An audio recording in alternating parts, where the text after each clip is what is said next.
Hello and welcome back to Ali Lives Well on Less. I'm Ali and I'm here to talk about some of the aspects of my life that enable me to live really well on quite a small budget. This is my second face to camera video, and I just want to say thank you so much for all the lovely positive comments that you left on my first one. This is very much a new venture for me and I am learning as I go along, so thank you so much if you're willing to hang around while I get used to sorting out all the technical aspects, especially the sound quality, which I have taken steps to fix that by ordering a microphone.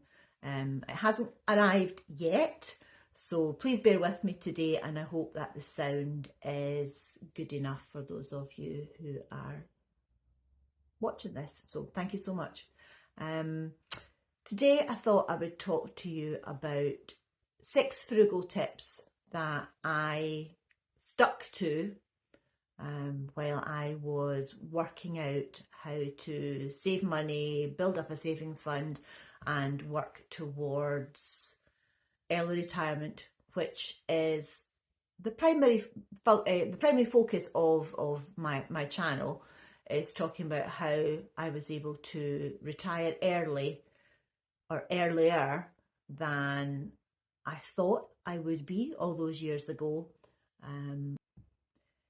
Today I thought I would talk to you about some of the frugal habits that I developed when I found myself in a situation where I knew that I needed to save towards retirement, as due to circumstances which I might talk about in a future video, I realised that I was not going to live the lifestyle that I thought I would when I retired. So here are my top 6 frugal habits. You may wish to add some more to these in the comments below. That would be great, because I'm always happy to pick up some new tips. So number 1 on my list is live beneath your means. Basically, don't spend every penny that you earn or have coming into the house. Make sure that you at least save something, even if it's a tenner, even if it's just a few pounds. Try and save as much as you can. When I was in when I got my permanent teaching post, I was earning a decent salary and I was able to save half of my salary every month just by following these frugal tips. And hands up, these are not my tips, these are just tips I have gleaned from years of reading blogs and watching YouTube videos. So live beneath your means. Number 2 on my list is the one that most people seem to find the easiest to do, and that is cut your food budget. Where you can, shop for yellow stickers, seek out your local food waste projects, community food shops, food pantries, Olio, Too Good To Go bags, anything where you can get food at a reduced cost. I try not to eat ultra processed foods, and I appreciate that that is not for everyone, but I don't eat as many processed foods as I used to, and I cook from scratch all the time. There are very few things I eat that are pre-prepared. So learning to cook is a good one. Cook from scratch, and that will definitely reduce your food budget. The next tip that I followed was to cut my clothing budget. I originally set myself a target figure. I think in the beginning it was around £500 for the whole year, and that was to include everything. And then over time, as I got good at it, I cut it right down, and pretty much now I spend very little on clothing. Where I can, I try and buy the best that I can afford, and I sometimes buy second-hand clothes. I will quite happily accept cast-offs from family members.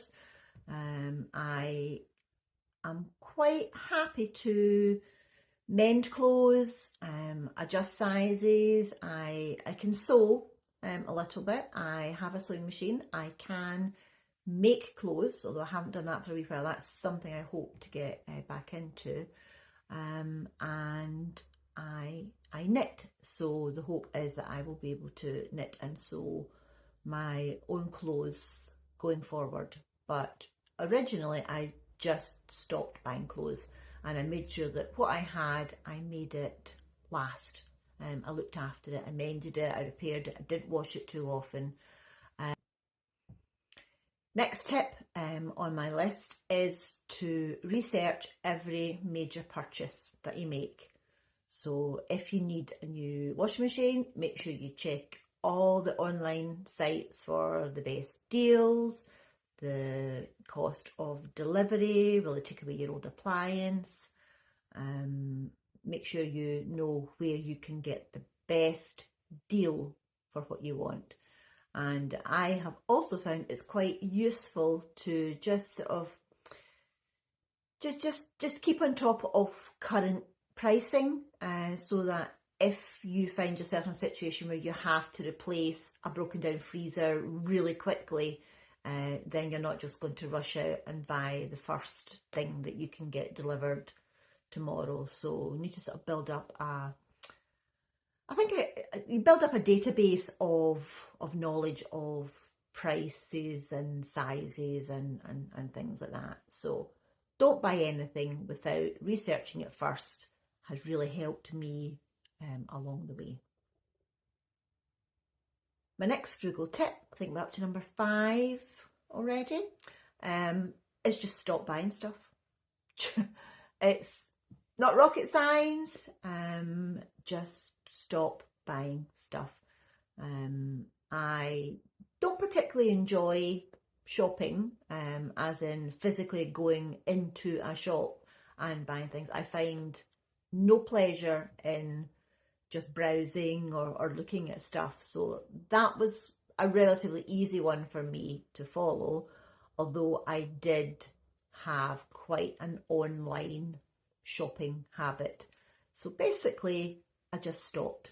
So unless I absolutely needed something, and even then I waited a day or two to decide, did I really need it?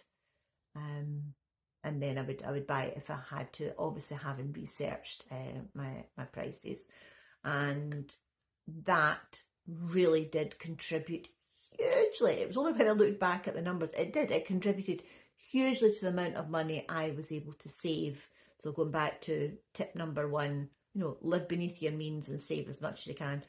Stop buying stuff really helped me hugely. Can't emphasize that one enough. So the last tip that I have is teach yourself new skills. So there's not much I won't have a go at. I won't touch plumbing unless it's a simple leaky tap or something, and I will definitely not touch electrical stuff. But just about everything else I will have a go at. So DIY skills around the house, I'm competent. I wouldn't say I'm great at it, I'm competent. For example, this morning I spent some time researching how to fit a new door handle and lock. I haven't done it yet. I've got the things, I've looked at the videos, so I will report back on whether I was successful or not in fitting a new handle and lock. But it's worth a go. It's worth a go, and I'm pretty good at knowing when to call in the professionals if it's beyond me or I've made a mess of it, but I'll have a go first.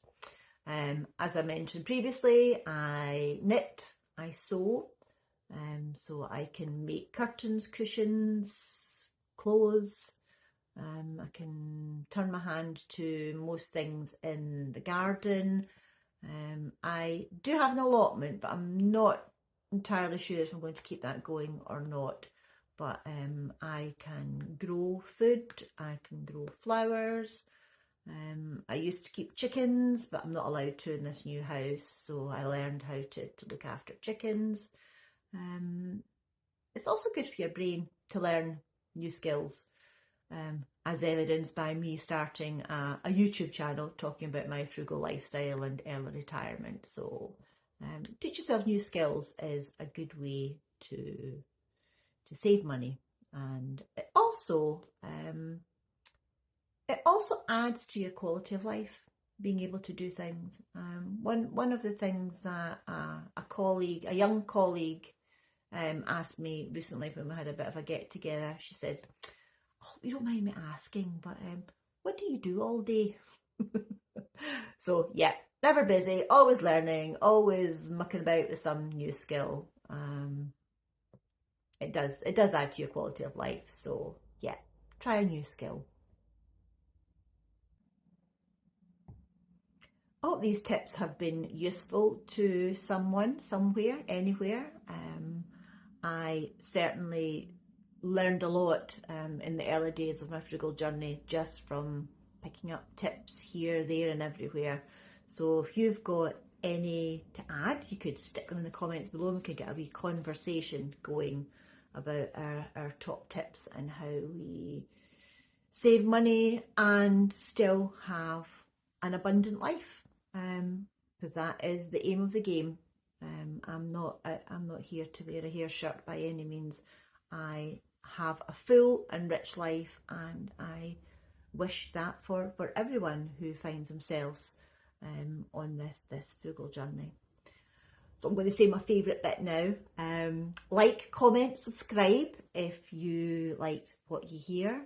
I'm always happy to take feedback, but please be kind. Remember, I'm just starting out on this journey of making YouTube videos, so it would be lovely to hear from you. So until the next time, bye.